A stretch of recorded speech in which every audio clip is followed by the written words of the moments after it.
What's up, YouTube?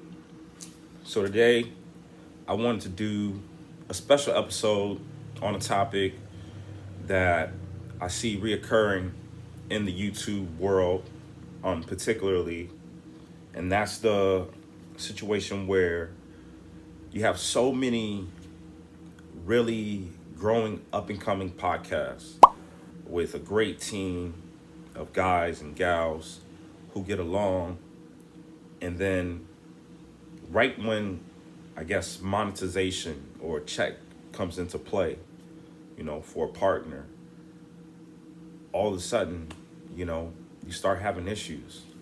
And the reason why I wanted to touch on this topic is because I kind of hit two birds with one stone. You know, I was checking out the Math Hoffa show. Shout out to Math Hoffa.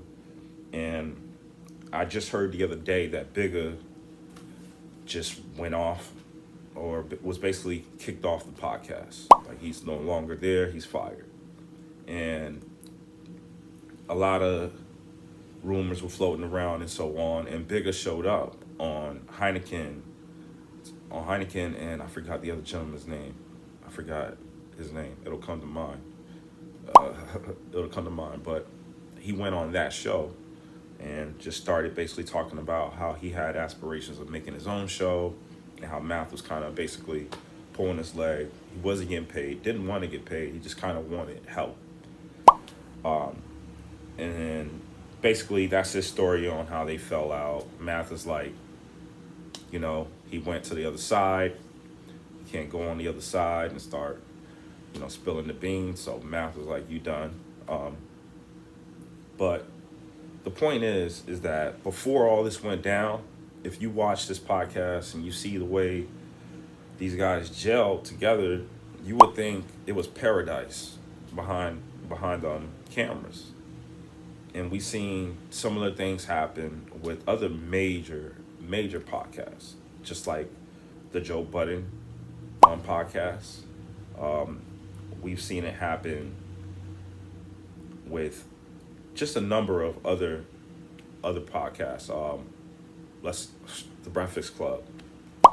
Nobody wants to talk about why Angela Yee actually left and so on, but there's a lot of different reasons why she left that podcast, and they seem to be, again, like the Breakfast Club, like one crew, but life was not perfect on the other side, and they were becoming bigger and bigger, and heck, even I believe $1 million worth of game actually had an issue with someone early on in the podcast. So all I can say is, man, one is I'm glad that I started this platform on my own because I don't have to worry about fallouts and so on, and I can be more cautious about how I do partnerships. And I would suggest anybody who's thinking about doing YouTube to do so too. But two, it's just kind of heartbreaking. With the Math podcast, I kind of drifted off, but with that, I'm seeing that he's interviewing a very popular, what I would say a very popular YouTube back in the days called Cloud9 TV that produced this show called Money and Violence. Now, if you didn't know anything about Money and Violence was basically a YouTube series, and it was shot with I believe a Casio 6 Rebel camera or something like that. I don't know all the details, but I was looking it up, and Mo, the guy who actually shot it, who plays Rafe in there, to me, he did an excellent job for having a very shorthand crew, amateur people, completely didn't have any acting experience, any filming experience whatsoever.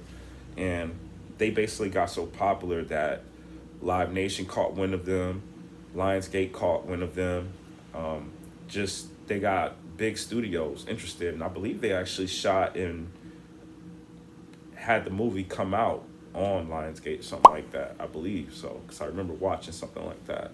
But it got so big that just the fact that they got in the conversation, you should be like beyond amazed that, a couple young Haitian cats from Brooklyn, Haitian Jamaicans, Puerto Ricans, whatever, but mostly Haitian, I would say, came together and really made this dope, series. And I'm happy to hear that it is coming back out on Tubi. So I've heard about some of the quality of other Tubi series, and I'm gonna let you know that this is actually pretty legit.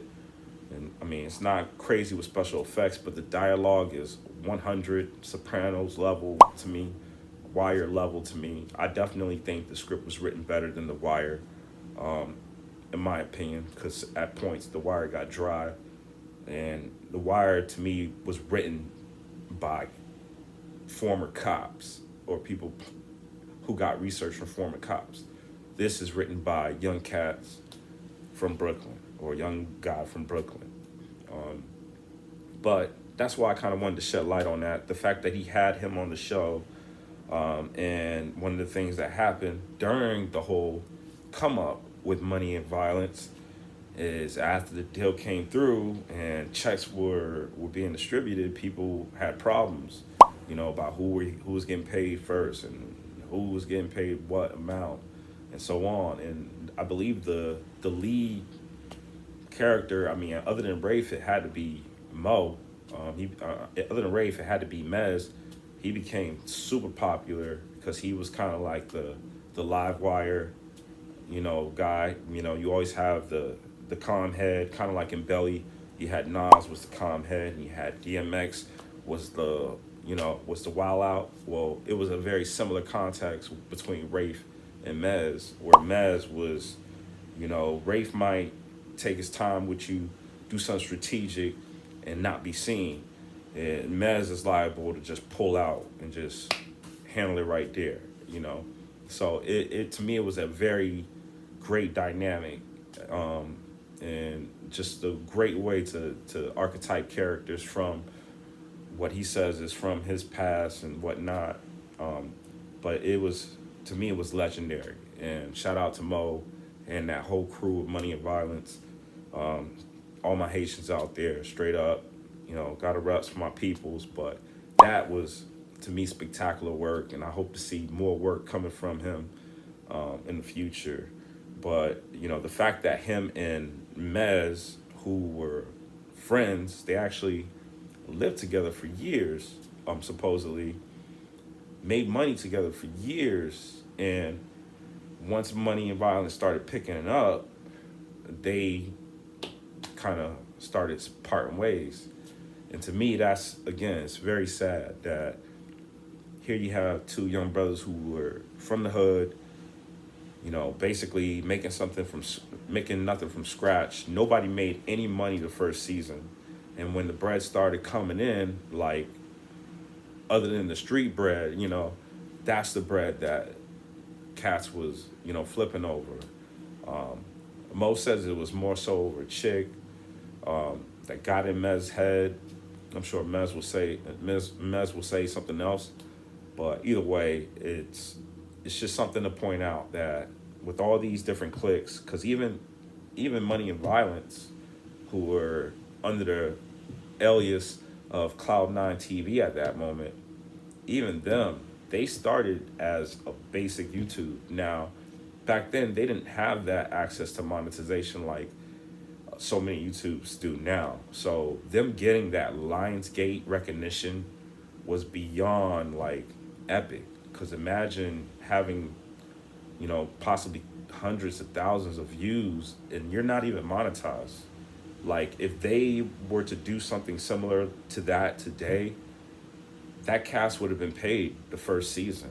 So it just goes to show you that, there's a lot more opportunities on YouTube now than there were before that people need to capitalize on. And that also there's way more opportunities beyond YouTube if you hit the right audience. So shout out to Money and Violence, shout out to Math, and his crew. Oh yeah, another podcast I was gonna say that is probably not even on the I guess on the hip hop scale or in this kind of bracket, but another big one that I loved watching was Rasta Kitchen, or no, Raz Kitchen. And when I saw that their group split up, I was like, man, this is not immune to anybody, man. Like, so just keep in mind who you partner with. Always have your deals ironclad, and if you got to make money with friends and make money and do stuff with your fam and stuff like that, just make sure it don't end up with you completely, Xing that person off your list, because it's almost like you shouldn't have started it in the first place, other than the benefit of making money and so on. So I just wanted to mention that because that came up in my mind as a topic that I'm seeing more and more, and you'll see more, I'm sure, going along as you're watching other YouTube clicks, break up, because a lot of times when that bag come in, people can't handle it. People start seeing dollar signs, and the hearts go away. So make sure you subscribe. Holla, this is your boy Rams, TNN. Be safe, y'all.